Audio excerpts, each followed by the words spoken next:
I want to give you a huge secret cue that you can use to improve your discus throw now.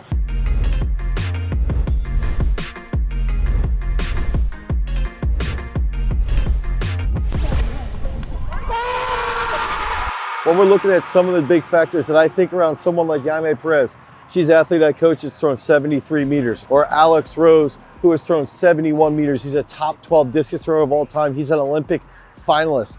I think that these methods that we've used with them also work absolute wonders with high school athletes at every single point in their career, from 30 feet to 40 feet to 50 feet, all the way up to 60 feet if they're a shot putter. If you're a discus thrower, throwing 130 to 150 to 170. This specific aspect is huge. And what I want to talk about is that when we're getting to through the circle and through the technique, there's a concept, okay, that I believe needs to be addressed, that there's essentially two forms of rotation. There is what I would refer to as the Krauser-Harding technique. So looking at Robert Harding, looking at Ryan Krauser, somebody who tends to sweep pretty wide here. They get to the middle of the circle. They have a very traditional position here where they catch, and then they rotate forward. That is one form. That's the same method that we use to develop Alex Rose. Okay, it's a very traditional method. Okay, it's more angular momentum, and that angular momentum sets up the separation in the middle and sets up that catch position. And then on the finish, staying grounded as long as possible. Now, the second movement pattern that I think typically you will see is going to be what you would see, especially right now with Michalos Alekna, the world record holder. I think Alekna shows a bit more of a linear movement that tends to be extraordinarily fast out of the back, and then even faster from the middle to the front. And this is, some of the information that we learned from the biomechanic analysis, the kinematics actually of just his movement and acceleration across the circle from Christoph Kipp. Okay, so Christoph has broken down the world record throw. He's looked at different movement patterns. He's looked at some different aspects, and you can see he does tend to be a bit more linear, even to the point where his left foot is basically blocking him off at the front. Now, in the discus throw, why does this not matter? Okay, and this is where I want to get into some key concepts, is that I think even if you have the different technical movements out of the back of the circle, there's one thing that you can do in the middle to the finish, and that middle position plays a massive role in how you will finish. And this is related to someone like Jaime Perez, who's standing right over there, who has thrown 73 meters. She has extraordinarily unique technique. She sort of falls in out of the back. Her right foot will land here. Her left foot will indeed block her off. But the difference here is that she accelerates really well through the finish. And I think that a lot of this relates to, okay, when we're coming out of the back of the circle here, if we're sweeping, or even if we're more linear here, we want to do two things, okay? And I'm going to go over the first aspect is typically what we see with Alekna is getting this high point up the right sector.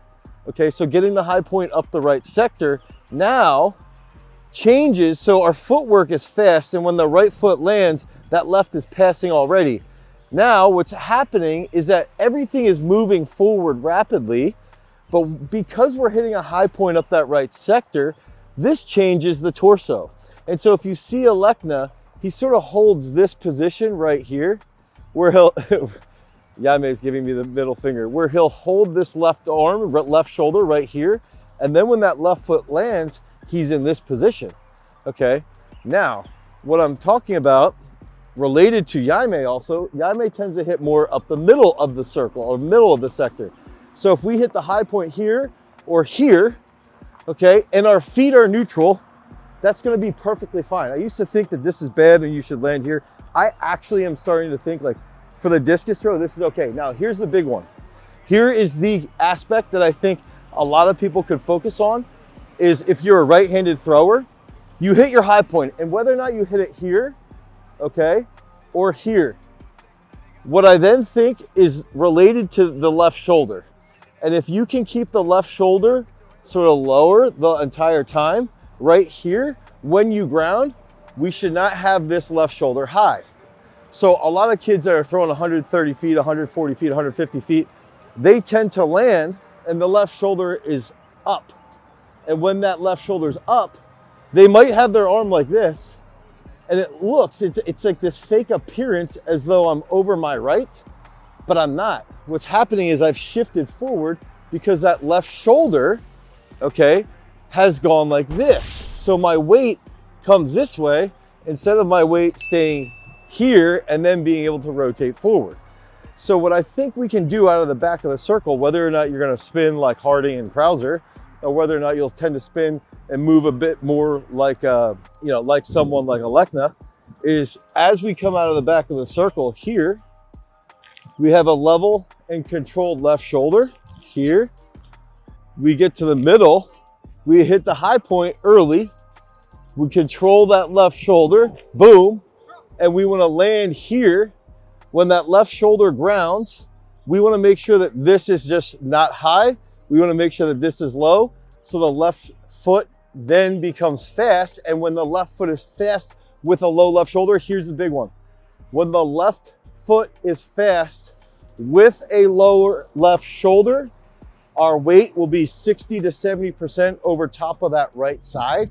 And when it's 60 to 70% over the right side, now we have more energy that we can then put forward to accelerate the implement very quickly. So to increase that rate of acceleration. Okay, so this is one thing too.